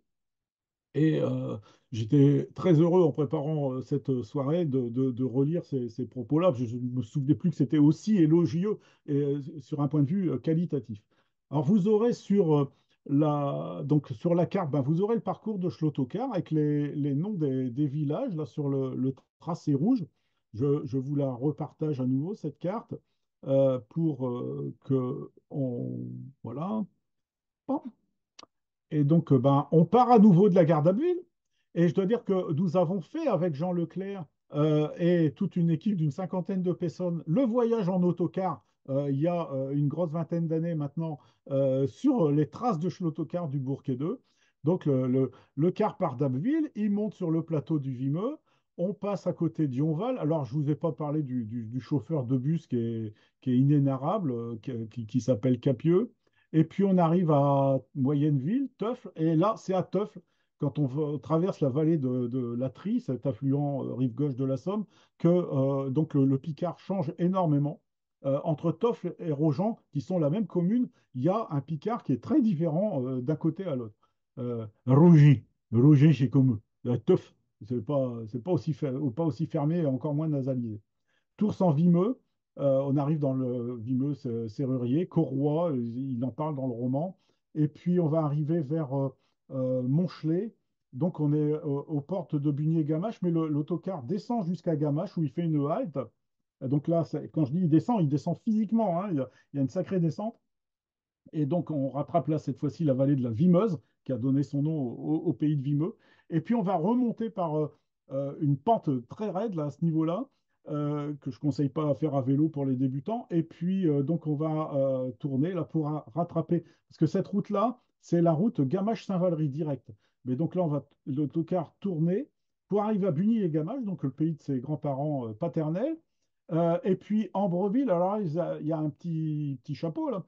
Et donc là, c'est une grande descente et une grande remontée. C'est là où le cycliste tombe. Si vous lisez le roman entièrement, vous verrez à quel moment il tombe. C'est précisément à ce moment-là. Et là, il perd la trace de l'autocar. Mais l'autocar continue vers Dargny et le cycliste aussi. Et puis, il traverse tout le Vimeux industriel pour arriver vers Alnay-Friaucourt. Donc là, sur la carte, il y a marqué que Friaucourt. Et puis, arriver à Holt, donc le Bourquet-d'Eu. Et bien entendu, quand le cycliste arrive longtemps après l'autocar, il voit bien l'autocar, mais il n'y a plus de passagères mystérieuses à l'intérieur. Les autres pays, villages, lieux qui sont cités par Jean dans le roman, ça va être Cailleux, Brighton, ça va être Saint-Valery-sur-Somme, notamment dans la dernière partie du roman. Et puis, il y a Abbeville avec Schlinglez, Schlinglez d'Abbeville, hein, c'est comme ça. Et puis, il y a des lieux en Angleterre, puisqu'il y a tout un voyage qui se fait également en Angleterre euh, pour retrouver des moments de jeunesse évanouis, perdus, on n'en sait que trop. Alors, on va regarder un chapitre quand même de Schlottokar. Alors, je n'ai pas pris la, l'enregistrement qui a été fait par Olivier, parce que je ne sais pas si vous vous rendez compte à quelle vitesse le temps il passe. Enfin, je ne sais pas pour vous, c'est peut-être lassant, mais pour moi, ça va très bien. Euh, donc, je vous partage donc, cet extrait, alors qui n'est pas du tout l'extrait qu'on cite habituellement, c'est pas du tout le début du bouquin. Parce que bon, on le cite tout le temps, et puis non, il faut aller un peu plus loin que le début des livres quand même de temps en temps. Donc là, c'est plutôt le début de la deuxième partie, donc avec le Schlinglès d'Atteville. Et ça va au niveau grandeur, Olivier, c'est bon? Ouais. C'est un peu petit quand même, je pense. C'est un peu petit, et Ouais, là, ouais, c'est un peu moins petit. ouais. Je vais être obligé de naviguer un Ouais. peu. J'ai de naviguer, ouais, mais sinon, ça serait mieux comme ça. Ouais. C'est mieux comme ça. Bon. Donc on est sur le bateau. Les héros ne sont plus des jeunes adultes d'une vingtaine d'années, ça va être des gens, un homme mûr, veuf de surcroît. Il part à la recherche de Barbara, il a su le prénom de l'Anglaise, qui était jeune fille au père à Abbeville, qui était avec Neurine, et donc là, elle a appris à parler picard, mais elle n'a pas appris à parler français, donc c'est une jeune fille qui parlait, qui était d'autant plus mystérieuse qu'elle parlait, parlait anglais et picard, mais pas français. Et puis, alors c'est calqué sur quelqu'un qu'il a rencontré, Jean Leclerc, mais qui n'était pas du tout ni avec l'anglais ni avec un vif, peu importe. Bon, il faut toujours bien s'inspirer de quelque chose. Et donc, il est sur le bateau et ses souvenirs reviennent alors que parfois ce sont des goélands qui passent, parfois ce sont des vagues, parfois ce sont des mouvements. Voilà. Et donc, il a vu l'adresse de Barbara Benson et il compte se rendre dans la Cornouaille anglaise, donc là-bas, tout au bout, à l'ouest de l'Angleterre. Euh, L'Angleterre. Ech couchi piolchu ici en aloué. Il est tout perdu dans ses rêves et devant carieux d'ech battu. Ses rêves, chez toi peut-être gramadir. À ce nage, chez toi plutôt des ramatuvries. Il n'avouait couer chez Bettenmer qui tornaillait dessus chez eux, comme au Bourquet 2, quand il avouait 18 ans, tout un eux de chez Falaise. Donc là, l'allusion, c'est à la fois, il va vers Barbara, mais il se revoit donc avec la jeune fille mystérieuse de l'autocar. Donc il y a le mélange des deux souvenirs de jeunesse, de ces deux amours de jeunesse qui ne se sont fait, pas fait, ça vous verrez bien en lisant le roman. L'Angleterre. Je n'étais pas pour rien qu'il a voyé Schlidello. Et devant lui, et dessus de table, il y avait Saint-Piolive, bed and breakfast, accueil chez l'habitant en Grande-Bretagne. Il n'y avait point touché, mais il s'avouait percher échelonge qu'elle avait décidé de saint voyage. Westrock, trois chambres confortables dans une chaumière du XVIIe siècle, 15 livres par personne, propriétaire, Miss Barbara Benson. Barbara Benson. Rien qu'à répéter tout beau chunon-l'eau, Barbara Benson, il s'intouait rajeunir, être printemps. Il se ramatuait tout. Une belle journée du mois de juillet 1952, quasiment 2 ans jour pour jour, après ce Verlet du Bourquet 2. Verlet, c'est donc son voyage, son expédition, son voyage, entre guillemets, difficile, hein. C'est pas une promenade simple, Anne Verlet. Quand ça n'est pas une beuverie de jeune homme, là, ça n'est pas du... Parce que ça peut être ça aussi, partir à Verlet. Chez toi, comme les vacances. Il avouait venu fouer un tour à ville en bicyclette, à 3 4 heures d'air montait. Il est tout réu de rancer dans la ville à la caleur du jour. Avoué qu'il avouait été se mettre à l'ombre, boulevard Vauban, tout près des cinémas La Feria. Donc là, il se souvient précisément de sa première rencontre avec Barbara. Le boulevard Vauban, il existe toujours à Abbeville, hein. C'est là le boulevard du lycée Boucher-de-Perthes, pour ceux qui connaissent un petit peu. Et donc, il y a toujours des arbres là, des tilleuls. Et donc, il s'était mis à l'ombre là. Et il y avait un cinéma qui s'appelait La Feria. Maintenant, c'est un laboratoire d'analyse biologique. Il est toué bien aplomché au pied d'un arbre, avec Stuart appuyé dessus chope plate, donc sa tête appuyée sur l'écorce de l'arbre. Il s'avouait même adover quelques minutes, puis quand il a rouvert à mi-temps ses yeux, v'là qui y s'en est vir passer les quatre œufs d'une voiture à pio, puis juste derrière, une belle poirée de gambe. Donc là, on est dans le suggestif, hein. Bon, il y a une voiture, donc une poussette, une voiture à pio, et puis derrière, il y a une belle poirée de gambe. Donc la, la jeune fille peut être aussi une jeune maman, hein. Euh, Elle l'a réveillé tout à fouet. Bon, il a 20 ans, hein, dans ses souvenirs. Il a vu chez les gambes d'une belle jeune fille. Elle a venu s'assire et dessus banc qui mettre plus loin. Il a pensé tout de suite qu'elle n'était pas d'Atteville. Il ne peut se dire pourquoi. Peut-être qu'elle n'avait pas le déjà cette chez fille et de Périchi, ses habits, ses longues veux roux, plutôt, ses longues veux plutôt roux, puis ce figure avec du brin de judo, n'importe. Chez Pourreau, avec perturiosité, il a dit comme mot. Donc là, il va prendre sa langue d'Amiens, sa belle langue. On est content d'être à Londres de ce temps-là. Sorry, I can't speak French, qu'elle a répondu. Ah, une s'attendait tout de même point à tomber sur un anglaise. Puis, réflexion de fouette, il s'est dit, et que chez toi peut-être, et le moment de montrer qu'il avouait apprendre l'anglais. Donc, il va faire le glorieux. Mais comment tout de suite, avec une vraie fille d'Angleterre, et je n'étais pas du même péré qu'à l'école. Il avouait des jodis mots avec chez Américains après la libération. Seulement, il faut dire que d'un opio-pouilly de campagne, aux avoués queer l'habitude de se foutre et de chez jeunes qui l'insinuait et de perler comme chez Anglais. Donc ça, c'est quelque chose que on reconnaît toujours quand on a un ami qui maîtrise une langue étrangère et qui en plus le parle avec accent. Ça, on l'entend même des fois à la radio ou à la télé. Ah ouais, il parle trop bien anglais, quoi. Je veux dire, c'est plus que Nelson Montfort, quoi, à un moment. Donc on s'en moque. Et puis, au disoué, et que pour bien prononcer l'anglais, il faut mettre un peu mettre grammaire dans ce book. Ça, c'est un ratro qui se dit toujours. Et puis d'autres raisons comme eux, donc d'autres raisonnements comme celui-là. Afoué, can donner où un vide à se lancer. Je corrigerai, il y a plusieurs fautes de frappe. Et donc, tandis qu'il prépare oui, ses kick mots d'anglais, v'là qu'il a un pionazu qui demande à chauffe fille. Donc, c'est un enfant qui passe, un garçonnet, hein, qui s'adresse à la jeune fille qui ne parle qu'anglais. Ben, tu n'as mis à passer Périchi hier au vrai. Ah non, qu'elle a répondu à rire. Réflexion Piolchu. Bon, n'avle d'un autre qu'il a passé Piolchu. Un anglais qu'elle comprend piquer, mais qu'elle ne comprend pas français. Donc là, le mystère part de ce moment-là. Et donc, comment va se résoudre cette affaire? Bon, je vous en ai touché un petit mot, hein. Elle apprend à parler avec Neurine et elle est donc jeune fille au père. Et Neurine est la cuisinière qui, elle, ne parle que picard. Bon, j'ai choisi ce moment-là parce que c'était un moment compliqué dans l'écriture du livre.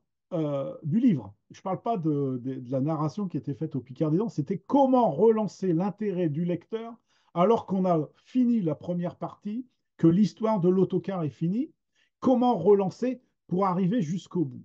Et donc là, c'est toute cette articulation-là que Jean a superbement travaillé et qui donne donc aux différentes réflexions, aux différents commentaires, aux différents courriers qu'on a pu recevoir après la parution du livre, qui donnent la satisfaction au lecteur. Parce que moi, le plus beau compliment, c'est que j'ai quelqu'un qui habite à Ham, hein, je veux dire, à l'autre bout du département de la Somme, qui n'a pas du tout le Picard de Jean Leclerc, enfin qui habitait à Ham à ce moment-là, qui nous a dit, mais je l'ai lu tout seul, j'ai cru que c'était du français. Voilà, et pourtant, c'est très loin d'être du français, il y a un sacré lexique bien costaud à la fin. Et il y a même plusieurs nuances de Picard dedans. Bon, je vais avancer un petit peu. Comme d'habitude, je n'aurai pas le temps de vous dire tout ce que j'avais envie de vous dire. On va regarder Jean, qui va nous dire un poème qui s'appelle Acheteur, je le sais. Alors j'étais surpris que dans l'enregistrement que Olivier a pu faire par Jean de son poème, ce n'était pas la version que je connaissais, ni la version que je connaissais, ni la version que je connaissais. Donc c'est une quatrième version que voilà. Et il y en a peut-être une cinquième quelque part. Enfin, c'était assez amusant. Le thème est toujours le même. Donc c'est un texte plus récent. On est à la fin des années 80, vers 90 à peu près. Et donc ça s'appelle Ah, attends, j'ai mon truc. Non, hop.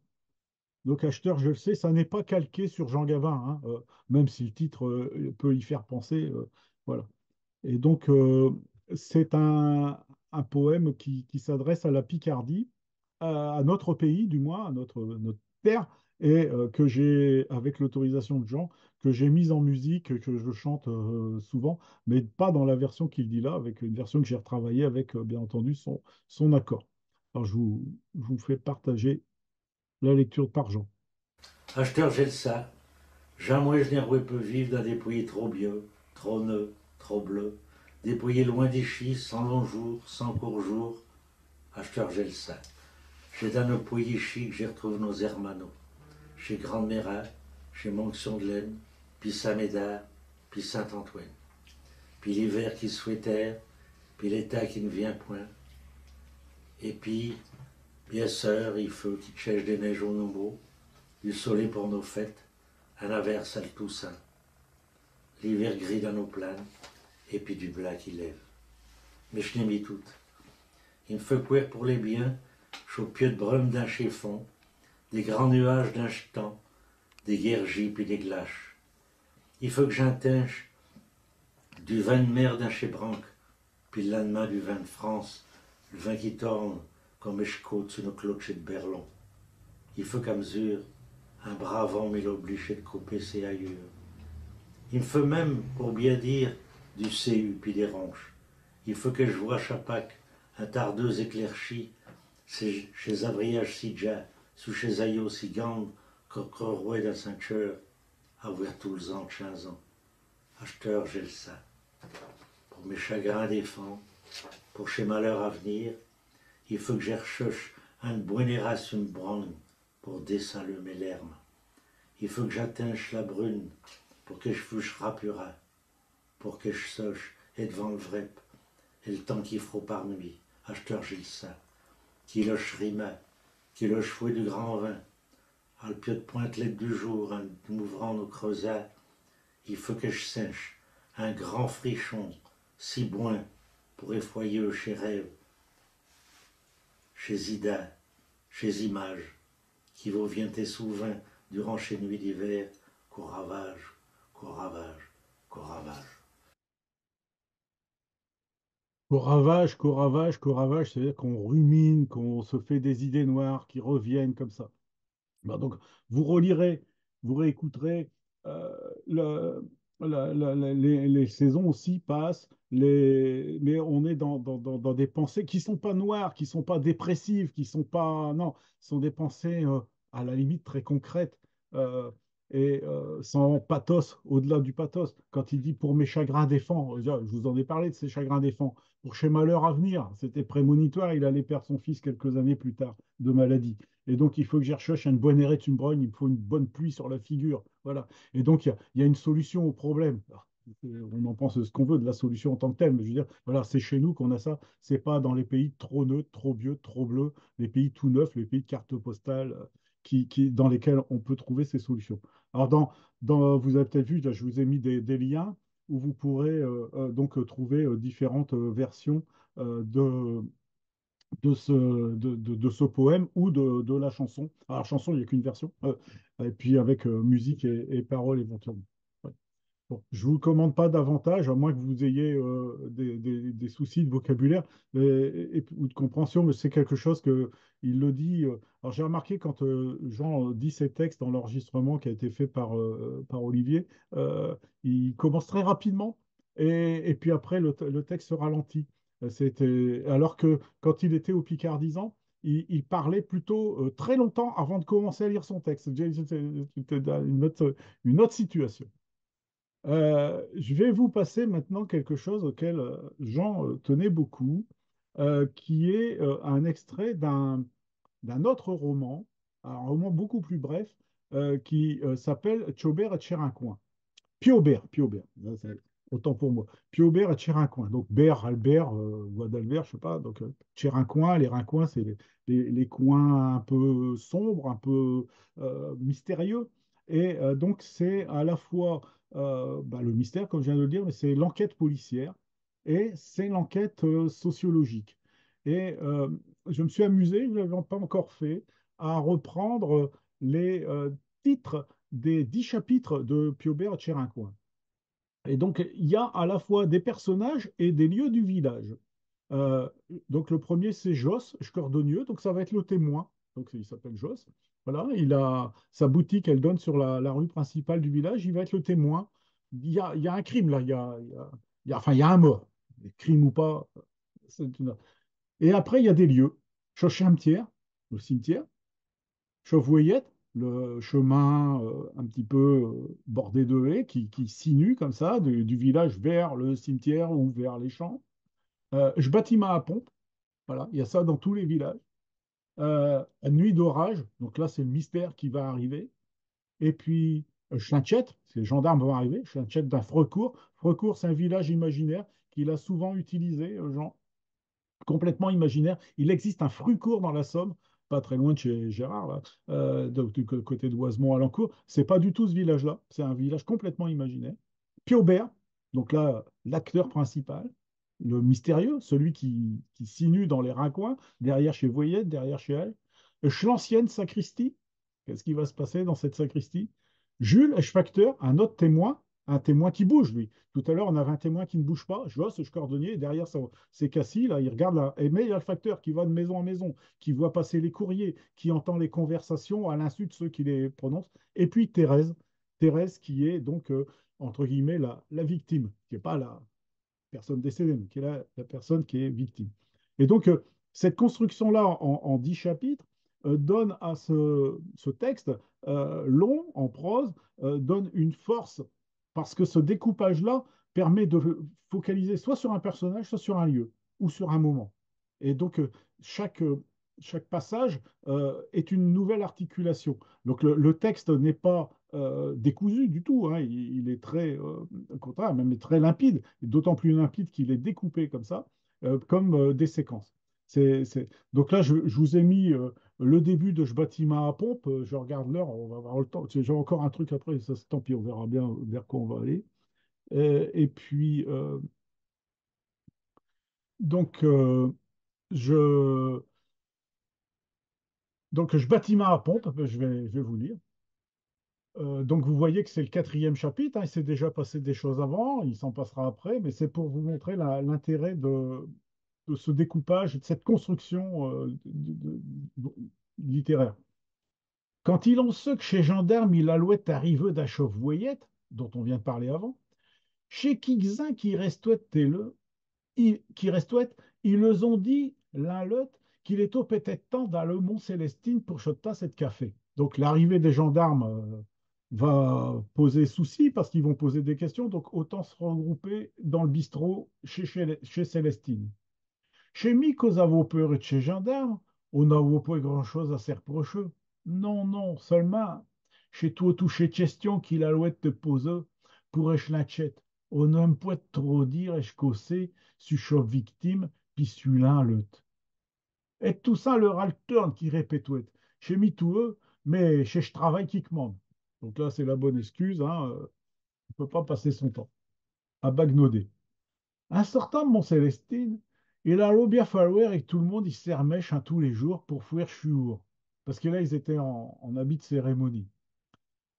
Un fouet qui ne reste le qu'Eshmer, Eshgard et Pimi. Il faut toujours un narrateur. Ah, puis j'oublie Osgar, ex-lieutenant de chez Pompieux, qui s'accourait demander si chez toi bien le esplage d'Athènes la suite. Donc là, Osgar, c'est donc l'employé, enfin le responsable des pompiers, qui n'est pas le plus dégourdi des personnages du village, hein. Géraud voulu dire à Mollet Thérèse, me v'là qu'à sera narlo par choc barrière avec Berthe et puis médecin qui lit perlo des permis d'inhumer. Donc vous voyez, Thérèse, Berthe, donc là, et puis un médecin pour enterrer le corps. Dès couleux, mi et tout, j'ai regagné mes quechures un répéreux. Avzo tout de même un bon bout de temps que j'ai tout dessus mes béchilles et puis sur mes jambes, hein, il n'est pas handicapé, hein, c'est parce qu'il est debout sur ses jambes qui sont fatiguées, qui sont douloureuses. Puis j'ai peur d'être un inchep pour chez gendarme, d'être une entrave. J'aime tout au bien qu'il le fourreau de l'aisance à l'entour des corps morts, d'achov voyouette, à des topouettes trop l'ergue. Et tout ça, j'ai tout sœur qui n'est au bien qui qu'un pourrait venir à ma boutique et me raconter avec ma casse passe. Donc le corps a été retrouvé d'achov voyette. Ils étaient à l'enterrement, mais il y a un deuxième mort. Quoi mancher? Peut-être une heure après, je garde mes os un pur rapport.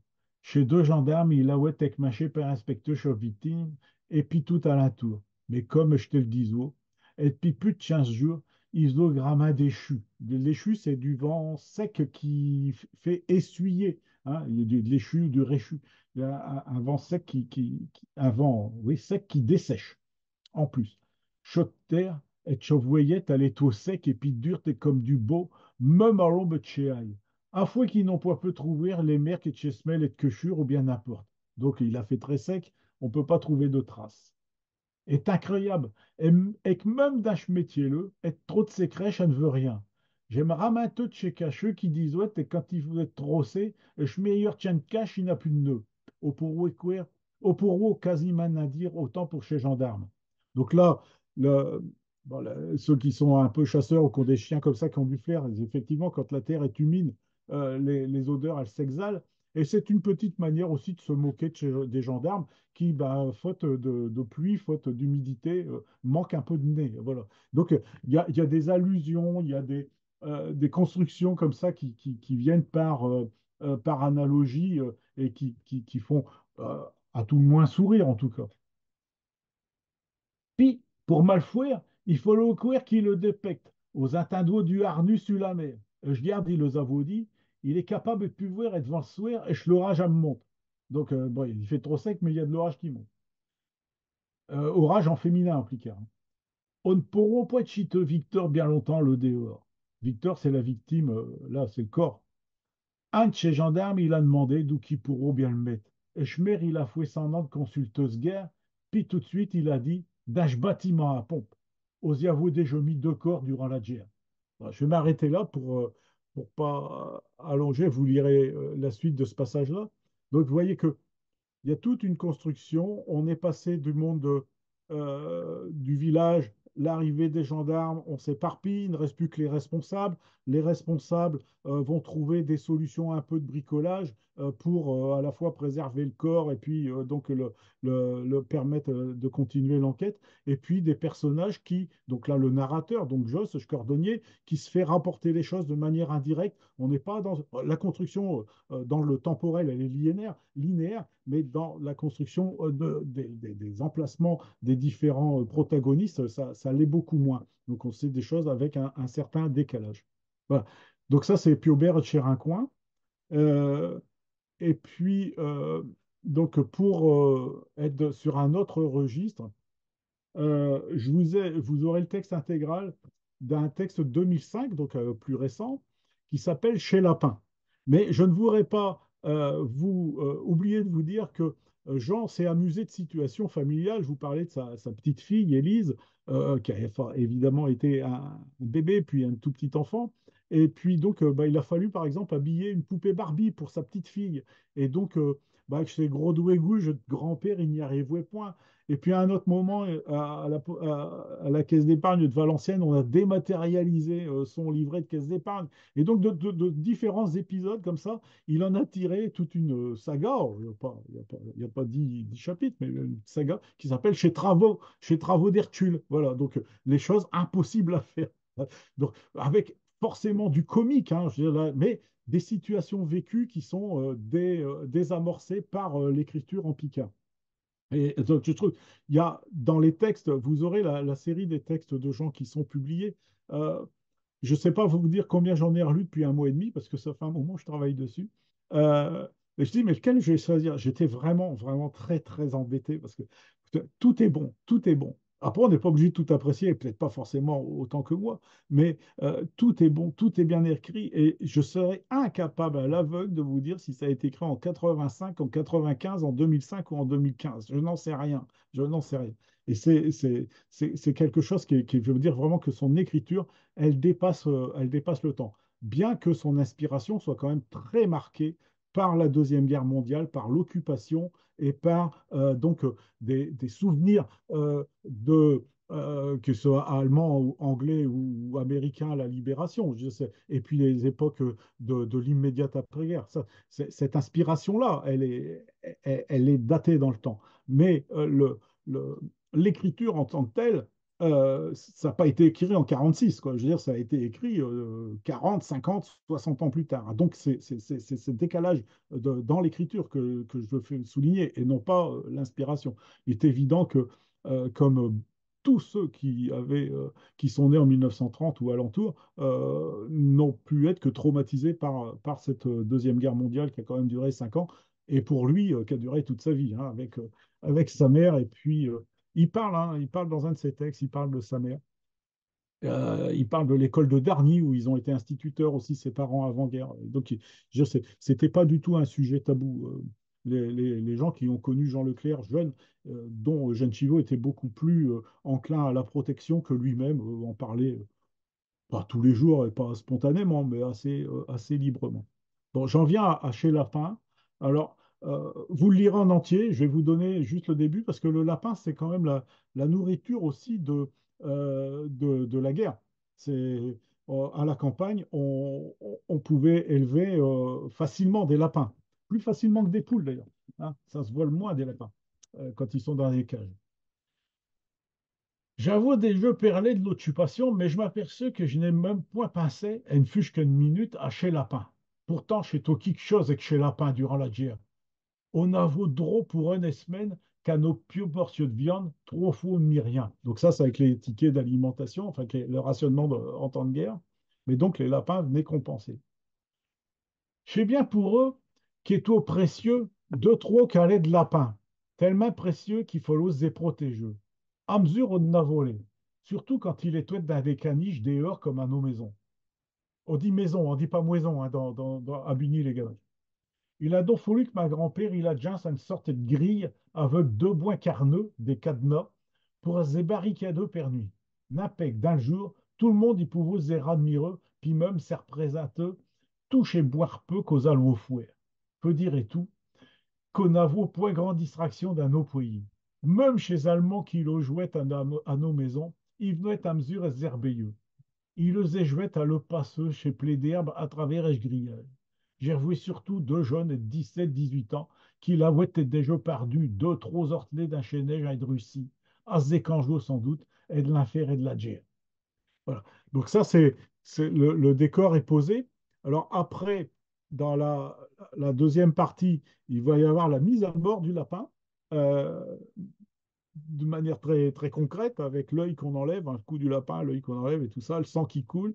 Et puis, vous le, vous le lirez attentivement en pensant à la place de la chienne, tchétchienne, qui regarde le lapin qui est là, pendu par ses pattes arrière.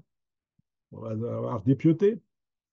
C'est un mot qui est passé en français, hein, c'est dépioté en français. Mais on va avoir dépioté ce lapin. Et puis, on va garder la peau, mettre sur une fourchette. Et puis, il va y avoir des gouttes de sang qui tombent.